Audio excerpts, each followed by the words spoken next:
Waalaikumsalam warahmatullahi wabarakatuh. Salam sejahtera untuk kita semua. Selamat datang di Spenda Band Podcast. Bersama saya, Nerisa Putri Pratiwi.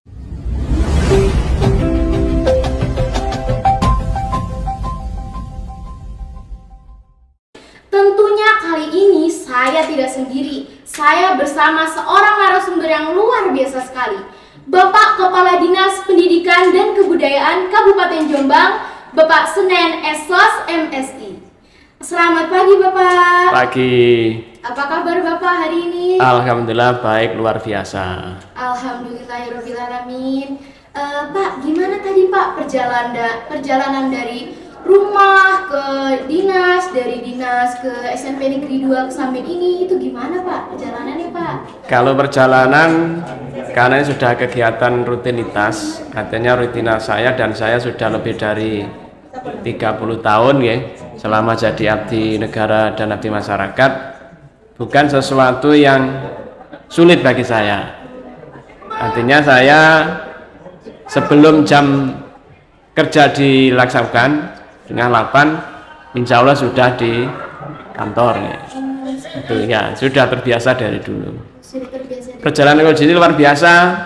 Ternyata jalannya juga tidak begitu mulus. Iya, Pak. Tapi kami upayakan setiap kegiatan saya upayakan tidak telat.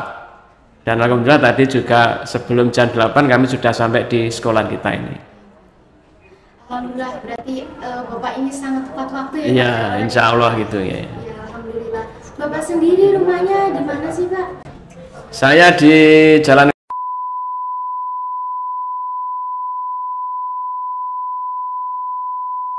Untuk menghadiri podcast seperti ini, Bapak sudah berapa kali Pak?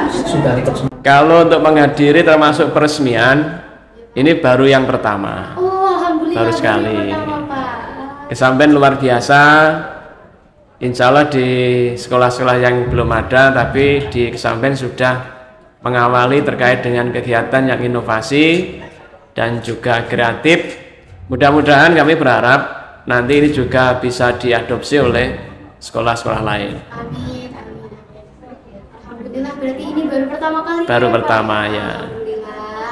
Nah Pak, gimana nih Pak perasaan Bapak menghadiri dan meresmikan podcast SMP Negeri 2 Kesamben ini Pak? Yang jelas kami bangga. Artinya apa? Karena bangga. Di sini ada program inovasi, program kreatif yang digagas oleh kepala sekolah beserta Bapak Ibu guru dan juga melibatkan dari siswa-siswi. Ini yang lebih membanggakan. Karena kami berprinsip ketika program ini baik, ini tidak hanya dipahami hanya oleh Bapak dan Ibu guru. Tetapi yang lebih penting adalah yang lebih penting dipahami oleh peserta didik, terutama siswa dan murid-murid yang ada di sekolah ini. Alhamdulillah. Ya. Spenda Band Podcast ini Bapak bangga dengan Spenda Band Podcast ini ya? Iya, betul ya. Amin. Semoga ini kami para murid yang menjalankan ini semoga terus bisa meningkatkannya ya Pak ya. Amin ya. Nah Pak, Bapak sendiri telah menjabat sebagai Kepala Dinas Pendidikan dan Kebudayaan Kabupaten Jombang sudah berapa tahun Pak? Saya baru 11 bulan. Oh, baru 11 Mulai tanggal 17 Maret 2022. Berarti sekarang baru 12 bulan. 1 tahun. Satu tahun ya, mendekati 1 tahun. Ya, alhamdulillah. Berarti selama 1 tahun itu pasti kan ada suka duka ya Pak ya. Itu suka duka Bapak sebagai kepala dinas itu apa sih Pak? Suka dukanya. Iya Pak, suka duka. Kalau yang suka itu lebih banyak ya. Banyak. Karena pada prinsipnya pada saat kami dipercaya oleh pimpinan dimanapun, insya Allah kami akan melaksanakan tugas dengan optimal, dengan maksimal. Sehingga ketika program-program ini jalan, kemudian kegiatan yang sudah kita rencanakan ini jalan sesuai dengan rencana, itu yang lebih membanggakan. Kalau misalnya dapatkan apresiasi, kemudian juga mendapatkan reward, itu hanya bagian dari penghargaan yang barangkali memang karena program kita baik saja. Seperti itu ya, Pak, ya. Jadi lebih banyak sukanya ya Ya. daripada dukanya ya Pak Ya. ya. Pak, dalam suatu tugas atau pekerjaan kan pasti ada kendala ya Pak ya. Nah, kendala yang kerap kali muncul itu apa sih Pak? Kalau kendala yang muncul itu biasanya terkait dengan program kerja kita. Kami sangat paham bahwa di Dinas Pendidikan dan Kebudayaan ini programnya sangat banyak, sehingga tidak semua orang ini bisa memahami, terutama yang terkait dengan program maupun kegiatan yang sudah kita rencanakan. Ketika dari sasaran pelaksana kegiatan ini tidak paham terkait dengan kegiatan yang sudah kita rencanakan, itu biasanya menjadi kendala utamanya. Itu diantaranya seperti itu.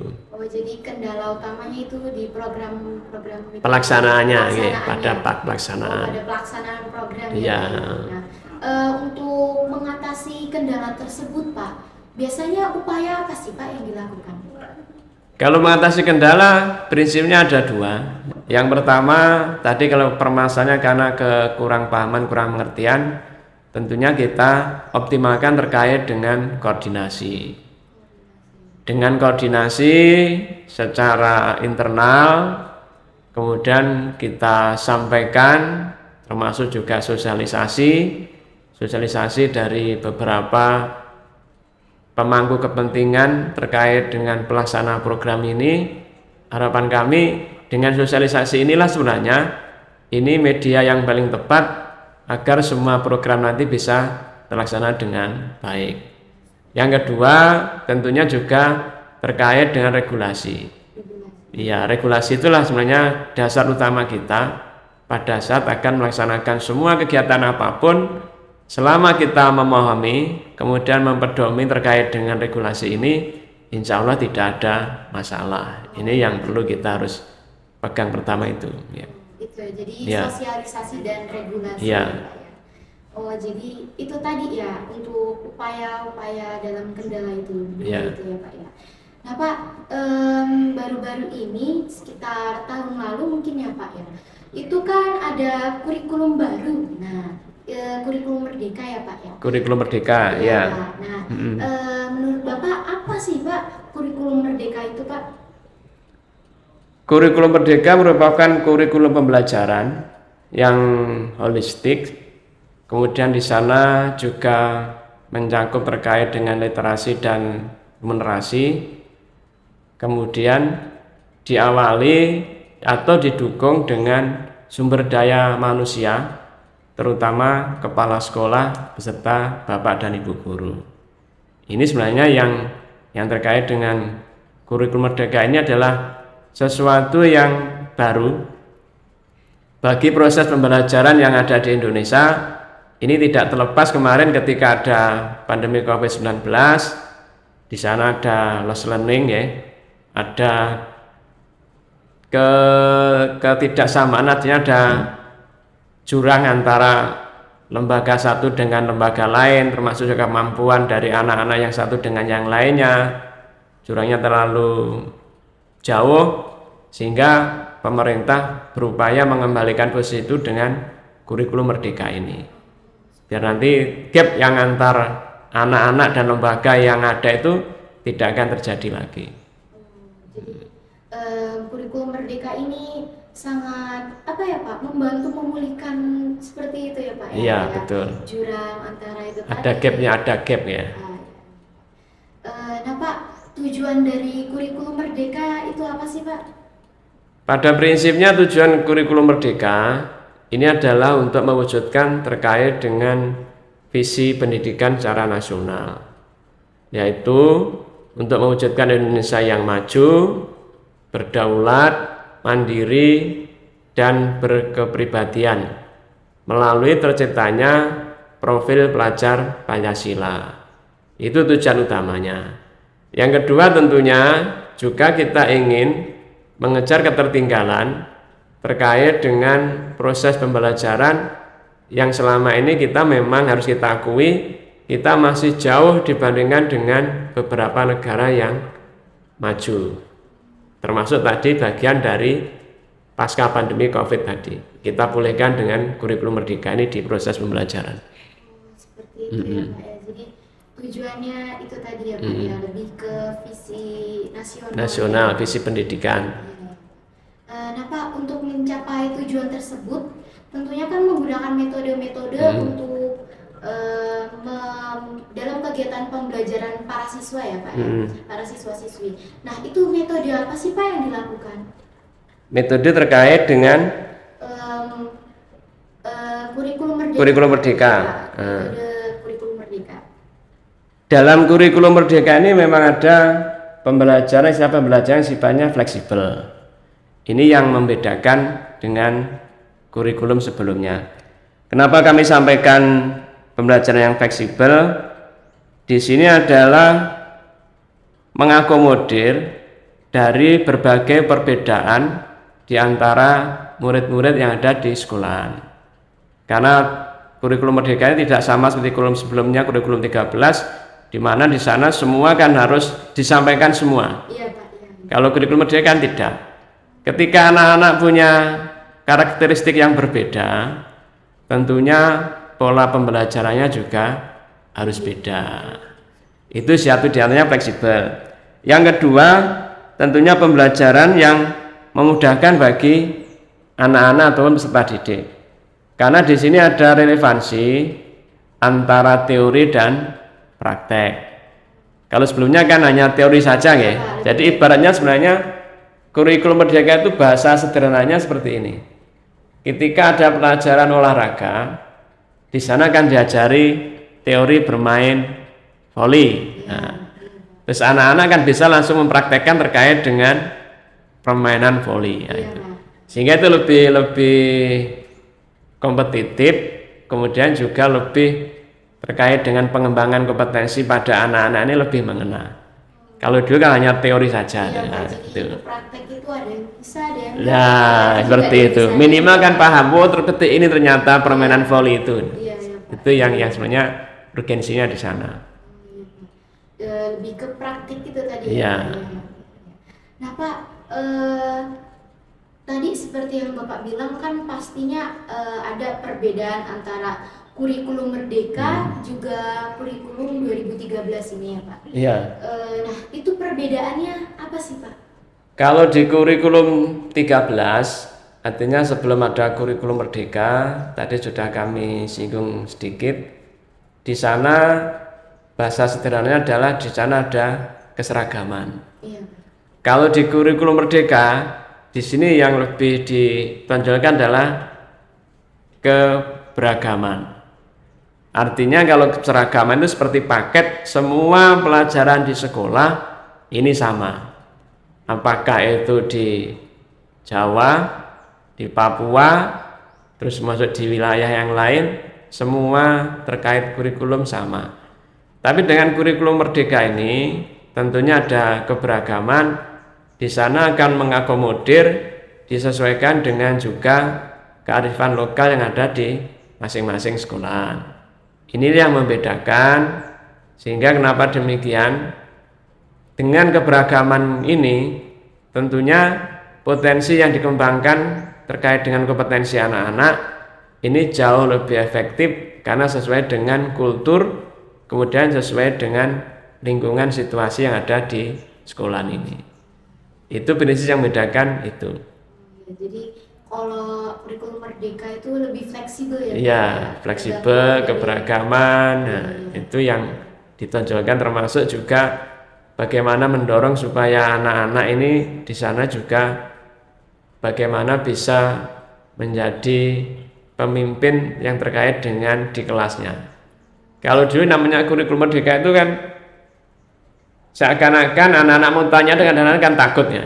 Iya Pak. Nah, kalau dengan kurikulum merdeka memang dimotivasi supaya anak-anak memang mengeksplorasi sesuai dengan kompetensinya, baik di pelajarannya, kepemimpinannya, kemudian juga skillnya, keterampilannya, ini lebih digali betul.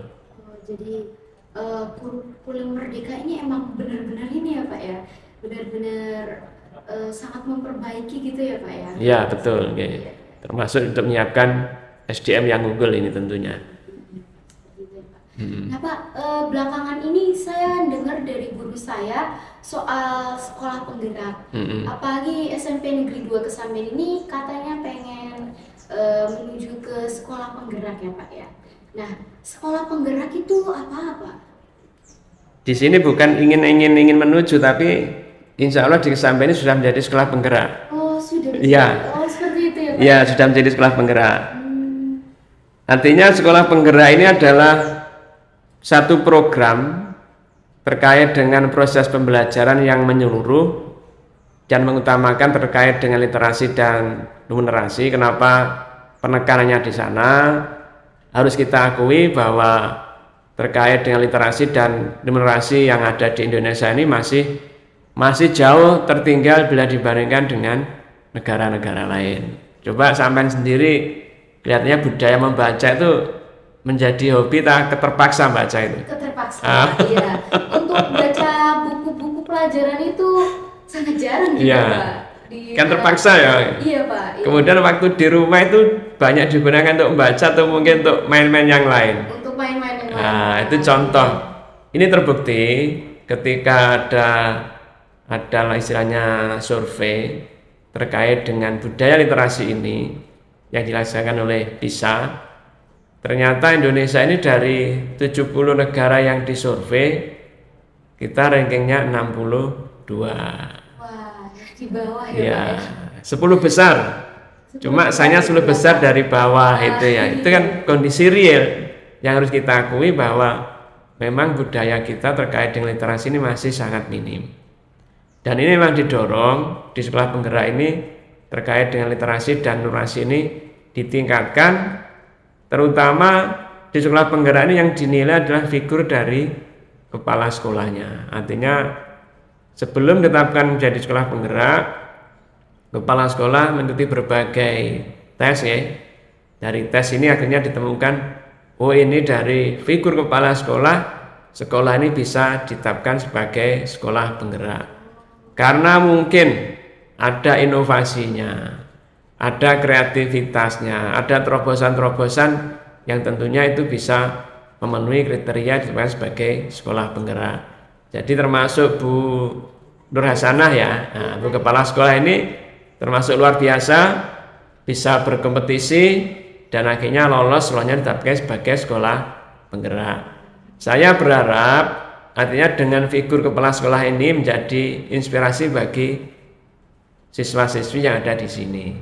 Jadi jangan hanya kepala sekolahnya yang punya sumber daya yang unggul, tapi anak-anak ini harus terinspirasi dari figur kepala sekolah, sehingga nanti harapan kami tentunya juga SDM-nya unggul, yang pinter ya, pinter tapi dan berkarakter, berakhlak tadi.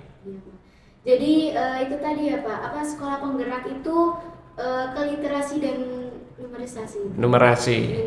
Kalau literasi itu kan bacaan, numerasi itu cenderung ke matematika. Oh, seperti itu. Iya.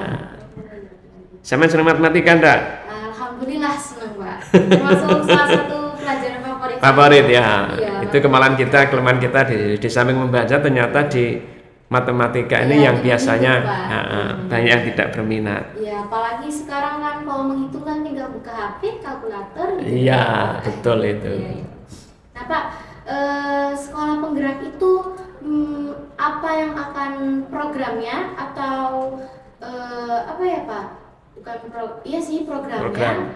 Sama akan hal yang diciptakan itu loh Pak. Apa sih Pak dari sekolah penggerak itu? Sama sebenarnya. Antara program sekolah penggerak dengan kurikulum merdeka, ini harapan program yang ingin diraih adalah bahwa nanti hasil terkait dengan hasil belajar ini di atas rata-rata. Artinya ada peningkatan kualitas terkait dengan proses pembelajaran. Yang kedua adalah bagaimana dengan sekolah penggerak dengan kurikulum merdeka yang ingin dicapai adalah lingkungan sekolah yang aman. Kemudian lingkungan sekolah yang menyenangkan. Kemudian juga di lingkungan sekolah ini tidak ada bullying. Di sini ada enggak? Kalau soal bullying sih paling cuma canda-candaan, tapi di pihak yang dicandain itu mungkin dia nganggep bullying gitu. Nah, itu artinya yang yang itu harus dirubah. Ya. Karena dengan bullying ini kan kami yakin dari teman-teman kalian ketika ini diperlakukan seperti itu secara psikologis pasti berpengaruh. Iya benar-benar. Mungkin akhirnya tidak mau masuk sekolah, Iya. akhirnya mungkin sekolah hanya asal-asalan, itu yang tidak boleh. Termasuk juga bebas dari kekerasan. Nah, ini yang harapannya seperti itu. Kemudian juga yang terkait dengan pembelajaran yang berpisat atau berpihak pada murid. Artinya murid ini betul-betul kita eksplorasi bahwa murid-murid ini harus senang terkait dengan proses pembelajaran di sekolah. Kemudian juga kita optimalkan pada saat proses pembelajaran anak-anak juga harus paham sesuai bakat dan minat dari masing-masing anak ini. Jadi lebih fokus ke murid-murid itu tadi ya. Oh gitu. Nah Pak, sekolah penggerak, terus kepala sekolah penggerak, guru penggerak, itu nanti tugas dan hal yang akan dilakukan dari mereka itu apa sih Pak? Dari kepala sekolah? Iya Pak, kepala sekolah, guru hingga sekolah itu sendiri Pak. Sebenarnya kalau kepala sekolah itu tugasnya sama, jadi antara sekolah penggerak dengan kepala sekolah yang lain insya Allah sama. Yang pertama adalah merencanakan. Artinya merencanakan itu terkait dengan program-program yang ingin dicapai, yang ingin diraih dari sekolah itu seperti apa. Yang kedua mengorganisir. Artinya mengorganisir ini mengorganisir terkait sumber daya yang ada di lingkungan sekolah, terkait dengan kemampuan-kemampuan yang bisa mendukung proses pembelajaran lebih optimal. Kemudian yang ketiga adalah juga menggerakkan sumber daya supaya tujuan yang ditetapkan oleh kepala sekolah melalui perencanaan tadi bisa terwujud. Yang ketiga adalah terkait dengan pengawasan. Ini yang terakhir harus dilakukan. Ketika perencanaan sudah, organisasinya sudah, penggerakan sudah, yang terakhir adalah mengawasi. Tentunya agar perencanaan pada saat pelaksanaan ini sesuai dengan perencanaan yang sudah ditetapkan, sehingga tidak ada penyimpangan. Kemudian juga tidak ada kesalahan-kesalahan dalam melaksanakan tugas yang sudah atau program-program yang sudah direncanakan. Kemudian yang terkait dengan tugas penggerak, guru penggerak adalah menggerakkan komunitas belajar ataupun guru-guru yang ada di lingkungan sekolah. Ketika guru penggerak ini sudah mendapatkan berbagai bintek, kemudian juga berbagai materi, harapannya guru penggerak ini dengan kemampuan yang dimiliki ini bisa ditularkan kepada sekolah yang lain atau bapak guru yang lain, termasuk pada kelompok-kelompok belajar yang punya kepedulian terkait dengan proses pembelajaran. Yang kedua adalah menjadi pengajar praktek bagi guru yang lain. Artinya ini tidak hanya menjadi guru yang lain, bukan dalam arti jasa sekolahan. Ilmunya, pengetahuannya yang sudah diperoleh, ini harapannya memang bisa ditularkan kepada guru di luar, termasuk di luar sekolah. Sehingga nanti yang namanya program, terutama kurikulum merdeka ini, bisa dilaksanakan dengan baik.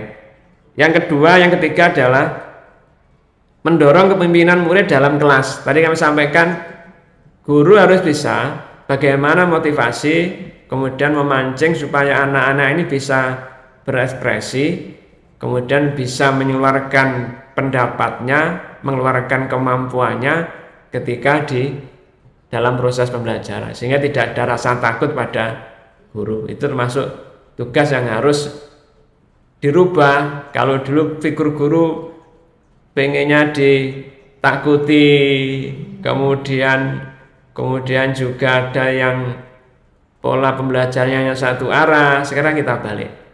Buat anak-anak kita nyaman sehingga bisa mengeksplor terkait dengan potensi dirinya.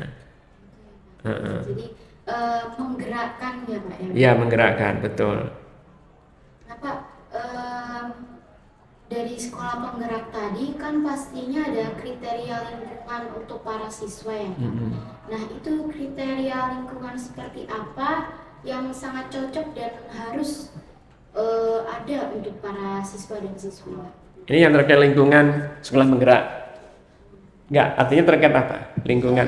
Terkait lingkungan dalam hal apapun itu Pak, yang akan membuat siswa dan siswi nyaman gitu Pak. Kalau terkait dengan lingkungan, sama seperti kami sampaikan tadi, bahwa sekarang dengan sekolah penggerak, dengan kurikulum merdeka, kemudian juga dengan ada guru penggerak, ini memang harapannya lingkungan sekolah itu lingkungan yang aman, kemudian ramah dan menyenangkan pada anak-anak, pada siswa.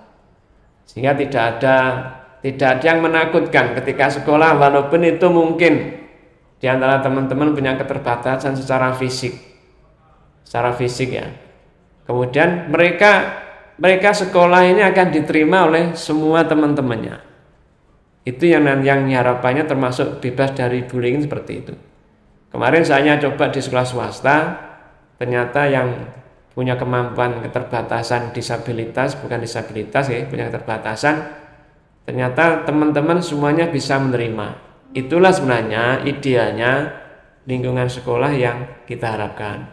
Jangan sampai karena ada keterbatasan secara fisik kemudian disisihkan.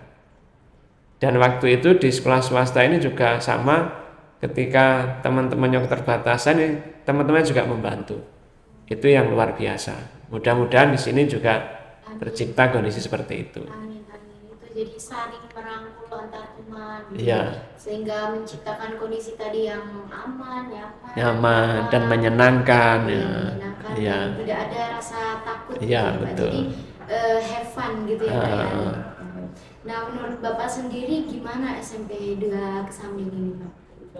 SMP 2 kami melihat selama saya punya kriteria, artinya gini, di dinas punya kriteria, ketika tidak terjadi persoalan, tidak ada masalah terkait dengan bullying, terkait dengan kekerasan, kemudian bentuk-bentuk terkait dengan yang lain terhadap anak-anak, ini saya anggap ini sudah mencerminkan sekolah yang aman, ramah dan menyenangkan. Ini tentunya tidak hanya menjadi tanggung jawab dari Bapak dan Ibu guru, tetapi harapan kami ini tugas bersama untuk menciptakan lingkungan yang aman, ramah dan menyenangkan ini, termasuk juga dari siswa-siswi ataupun murid-murid. Bagaimana bisa program ini terwujud? Saya sangat berharap yang pertama kepada yang terlibat di kepengurusan OSIS, yang kedua tentunya dari kepengurusan sekolah, baik ketua kelas maupun pengurus yang lain, supaya mendorong bahwa kita harus berubah dan kita harus berupaya menciptakan lingkungan yang aman dan menyenangkan. Ini memang menjadi suatu kebutuhan. Siapa yang menciptakan? Juga dari anak-anak sendiri.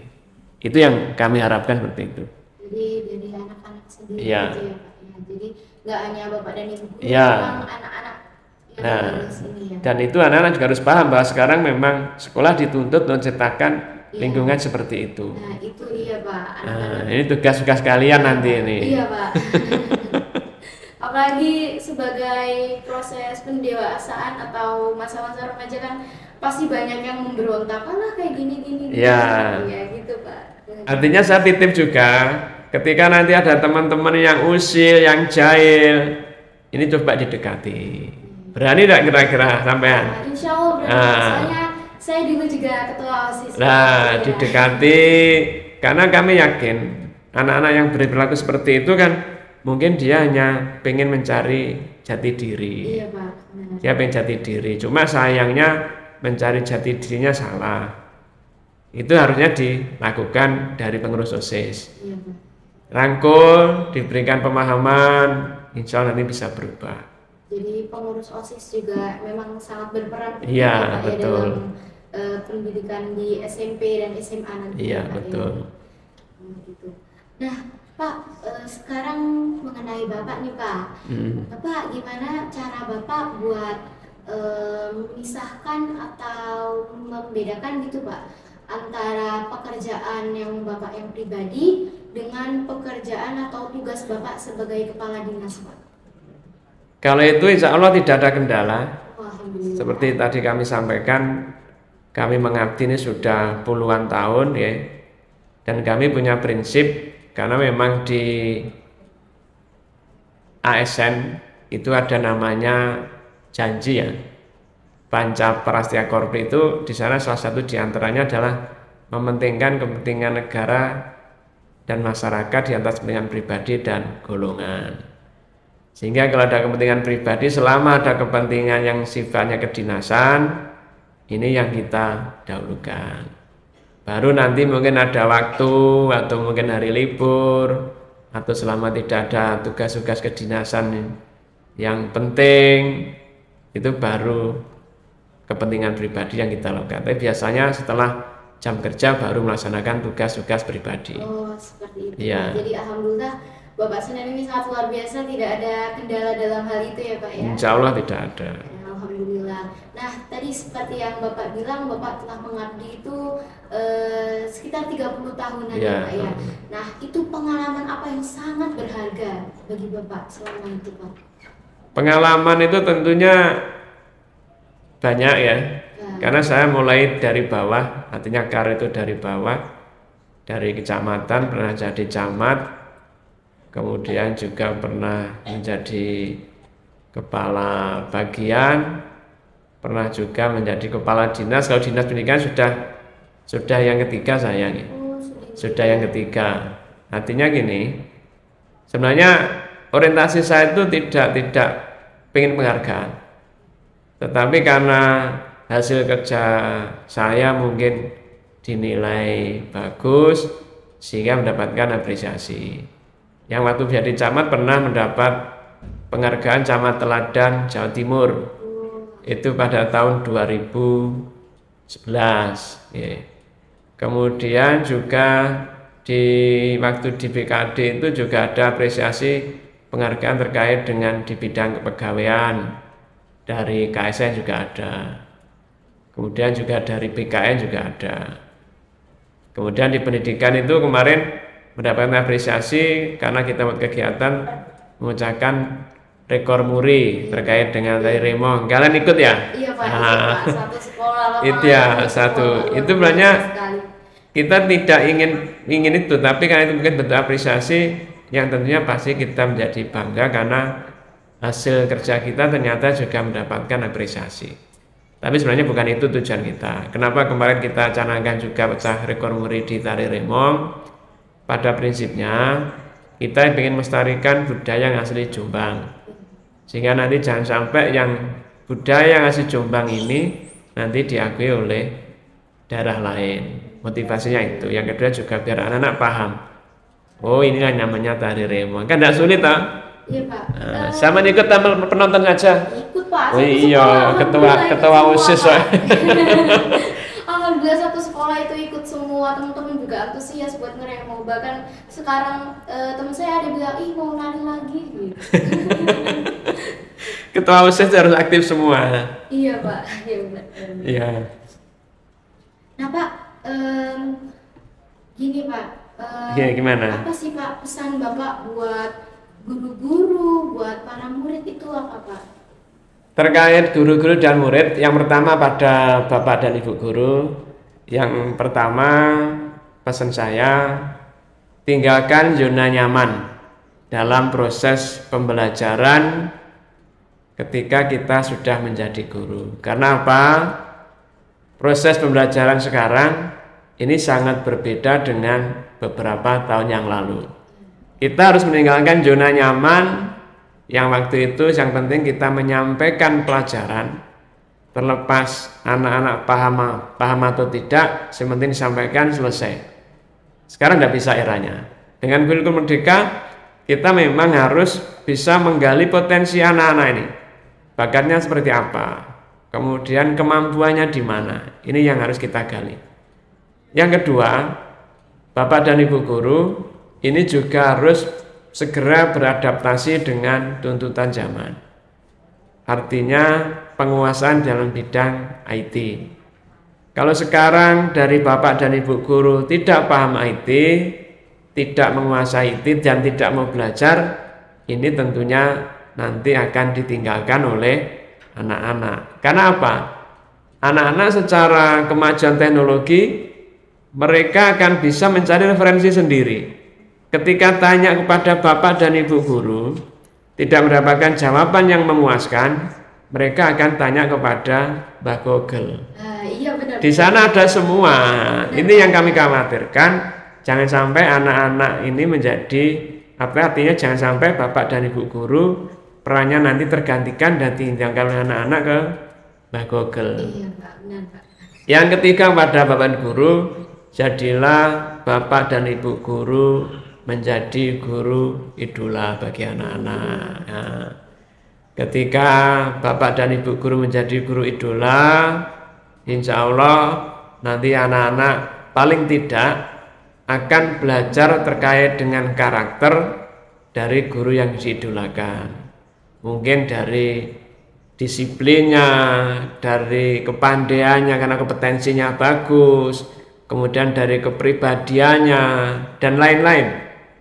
Yang jelas ketika anak-anak punya guru idola, insya Allah nanti semangat belajarnya pasti ada. Iya, benar. Dan saya sangat berharap semua bisa menjadi guru idola.